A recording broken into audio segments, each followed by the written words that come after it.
Bonjour à tous et bienvenue sur la chaîne YouTube CB Mathelisa. Dans cette vidéo, je vais vous présenter la notion d'équation différentielle à variables séparées. Alors tout d'abord, on va rappeler ce que c'est une équation différentielle et solution des équations différentielles. Ensuite, on va présenter la notion d'équation à variables séparées. Puis, on donnera des méthodes de résolution pour résoudre de telles équations et des exemples. Alors, qu'est-ce qu'une équation différentielle? Alors, une équation différentielle, qu'on va abrévier ED, est une équation où l'inconnu est une fonction que l'on note généralement y et qui fait intervenir cette fonction ainsi que ses dérivées successives, y', y seconde, etc. L'ordre d'une équation différentielle correspond à l'ordre de la dérivée la plus élevée qui y figure. Quelques exemples. Y' plus 2y est égal à exponentielle x est une équation différentielle du premier ordre à coefficient constant non homogène parce que le second nombre est non nul. Y seconde moins 3y' plus y égale à 0 est une équation différentielle du second ordre à coefficient constant homogène, ou sans second membre. Une fonction y est égale à f de x est une solution de l'équation différentielle si lorsqu'on leur remplace y par f et les dérivés de y par les dérivés de f, l'égalité est vérifiée pour tout x d'un intervalle donné. Alors maintenant, qu'est-ce qu'une primitive? Soit f une fonction continue sur un intervalle i, on appelle primitive de f toute fonction grand F dérivable sur i, telle que grand F' de x est égal petit f de x pour tout x appartenant à i. Si grand F est une primitive de petit f, alors toutes les primitives de petit f s'écrivent grand F de x plus grand C, où grand C est une constante réelle arbitraire. Bien entendu, quand on dérive grand F de x plus grand C, on retrouve petit f.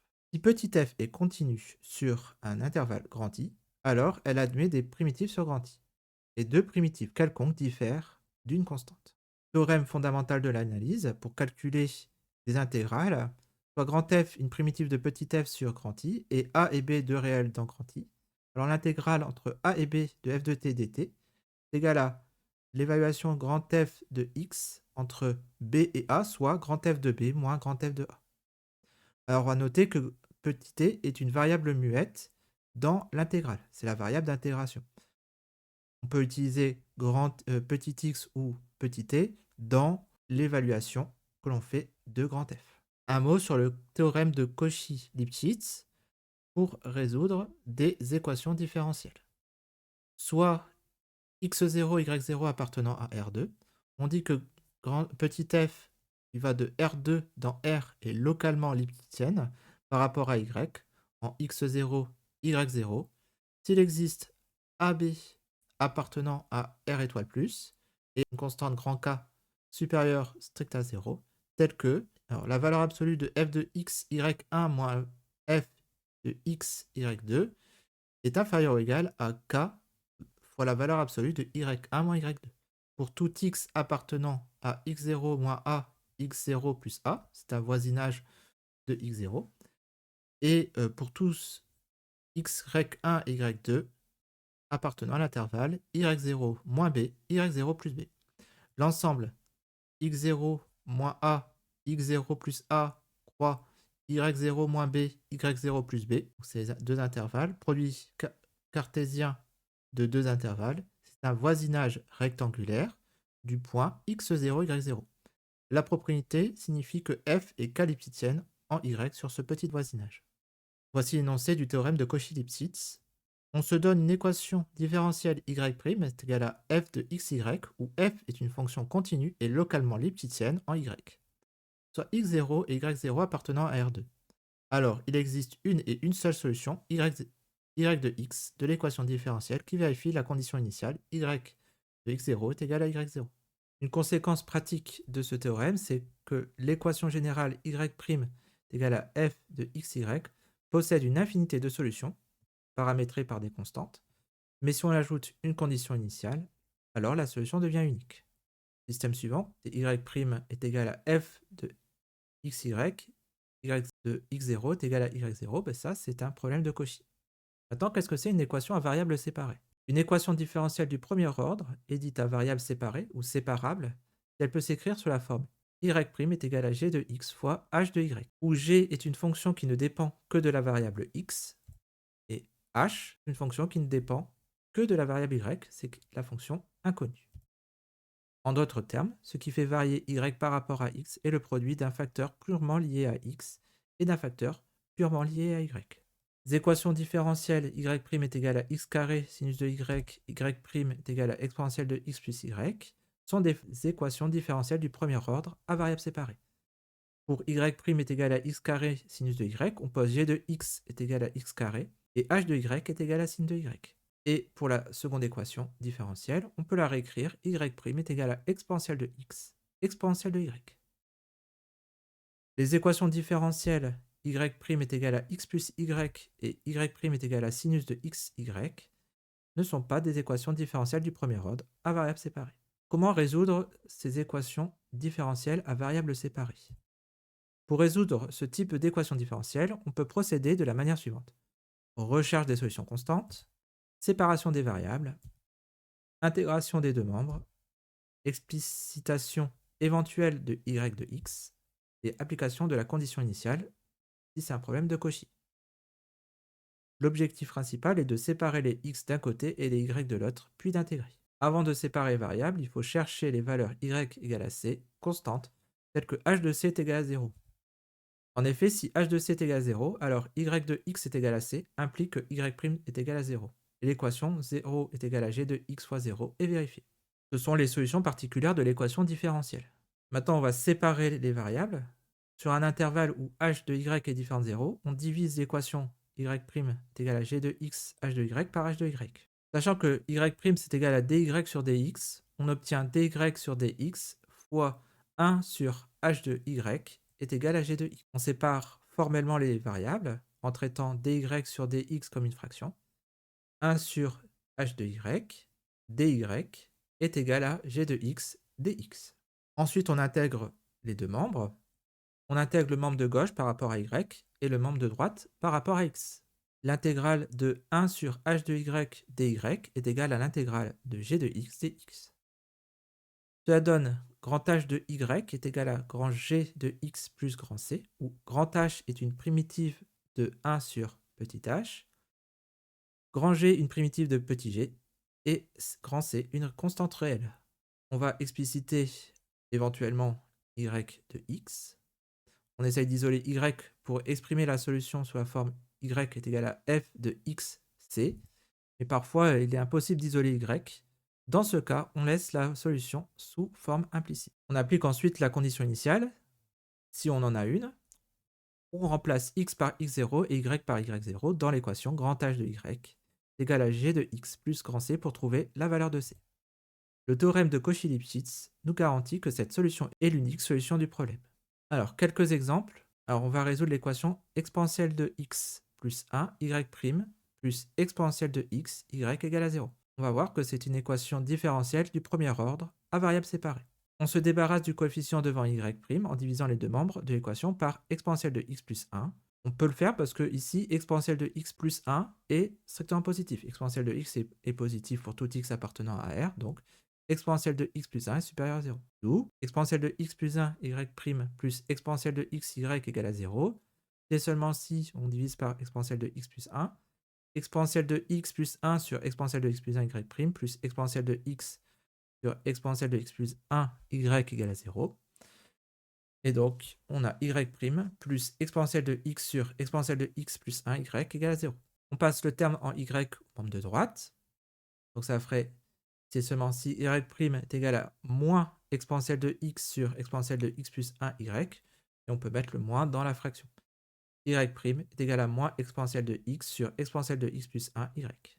On remarque que l'équation différentielle est une équation différentielle à variables séparées en posant g de x est égal à moins exponentielle de x sur exponentielle de x plus 1 et h de y c'est égal à y.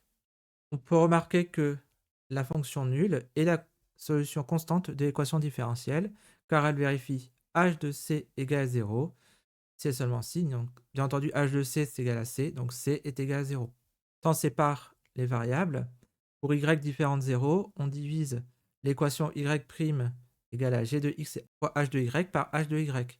Donc ça fait dy sur y fois dx est égal à moins exponentielle de x sur 1 plus exponentielle de x, soit 1 sur y dy égale à moins exponentielle de x sur 1 plus exponentielle de x dx. On intègre le membre de gauche par rapport à y et le membre de droite par rapport à x. Intégrale de 1 sur y dy est égale à intégrale de moins exponentielle x sur 1 plus exponentielle x dx. C'est seulement ci, donc intégrale entre 1 sur y dy, on va sortir le moins de l'intégrale du membre de droite, moins intégrale de exponentielle de x sur 1 plus exponentielle de x dx.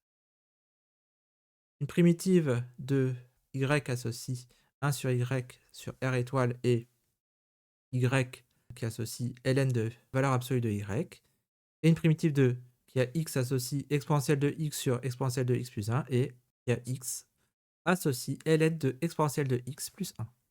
Donc ainsi, la ligne précédente nous donne ln de valeur absolue de y égale à moins ln de exponentielle de x plus 1 plus une constante c1. Si on met moins ln de exponentielle de x plus 1 de l'autre côté, on va avoir ln de y plus ln, donc valeur absolue de y, plus ln de exponentielle de x plus 1 est égal à c1.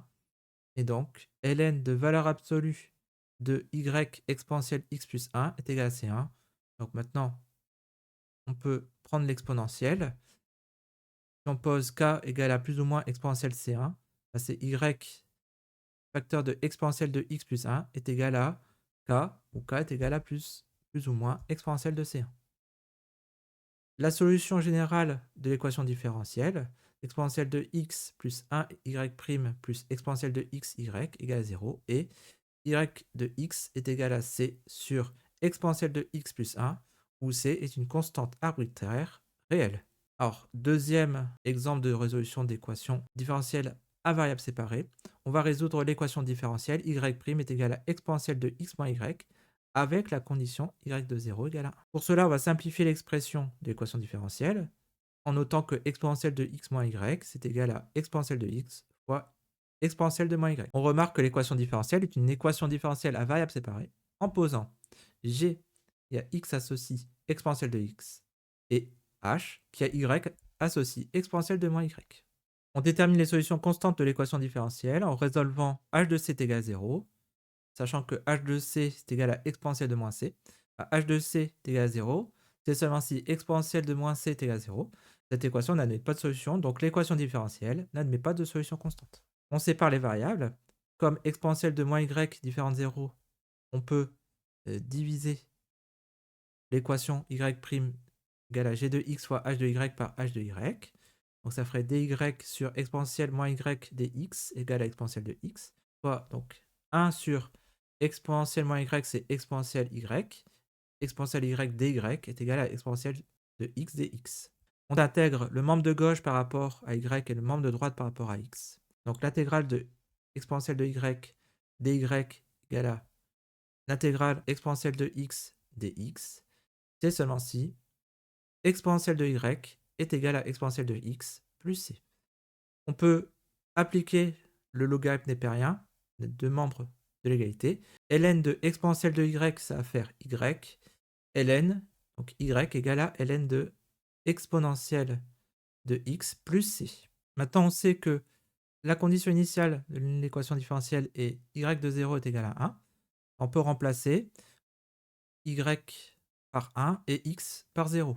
Donc on obtient 1 égale à ln de exponentielle de 0 plus c, si et seulement si 1 est égal à ln de 1 plus c, si et seulement si. Donc on va maintenant appliquer l'exponentielle. Exponentielle de 1 est égal à 1 plus c, et on passe maintenant le 1 de l'autre côté.